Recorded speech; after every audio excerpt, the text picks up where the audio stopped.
कांग्रेस की पूर्व अध्यक्ष सोनिया गांधी ने हमारे देश की शिक्षा नीति को लेकर मोदी सरकार पर हमला किया। सोनिया गांधी ने केंद्र सरकार की राष्ट्रीय शिक्षा नीति की आलोचना की। सोनिया ने कहा कि मोदी सरकार संघीय शिक्षा ढांचे को कमजोर कर रही है, वो 3C एजेंडे को आगे बढ़ा रही है और इसके द्वारा शिक्षा व्यवस्था पर प्रहार कर रही है। एक लेख में सोनिया ने शिक्षण संस्थानों में नियुक्ति को लेकर प्रश्न उठाए। सोनिया ने लेख में लिखा कि बीजेपी और आरएसएस के वैचारिक एजेंडे को पूरा करने का प्रयास हो रहा है।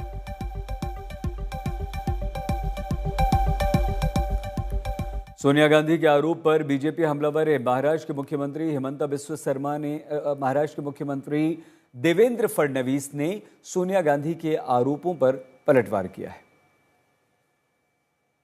शिक्षा पद्धति में बदलाव करके अगर उसका भारतीयकरण हो रहा है तो इससे किसी को दुख होने का कारण नहीं है। कोई भी जो राष्ट्रभक्त व्यक्ति है वो यही कहेगा कि इसका भारतीयकरण होना चाहिए।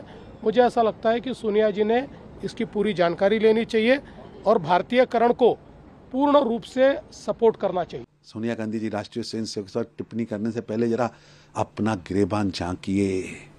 ये इटली का चश्मा उतारेंगे तो आपको ध्यान में आएगा कि नेशन फर्स्ट की सोच को लेकर राष्ट्रीय स्वयंसेवक संघ पिछले 100 वर्षों से राष्ट्रीय चेतना, राष्ट्रीय चरित्र निर्माण, राष्ट्र देवो भव, राष्ट्रीय कार्य जीवन में प्रथम है और देश की सेवा ही मेरे जीवन का उद्देश्य है। इस कार्य को सामने रखकर, इसको मंत्र मानकर लगातार निरंतर तपस्या कर रहा है। ये इटली का चश्मा उतारेंगे, आपको देश, देशभक्ति, भारत, भारतीयता, भारतीय इंस्टीट्यूशन, भारतीय स्वयंसेवी संगठन और राष्ट्रीय स्वयंसेवक जैसा समुद्र जैसा विशाल राष्ट्रीय संगठन समझ आएगा और उसका समर्पण समझ आएगा। इटली का चश्मा तो उतारिए।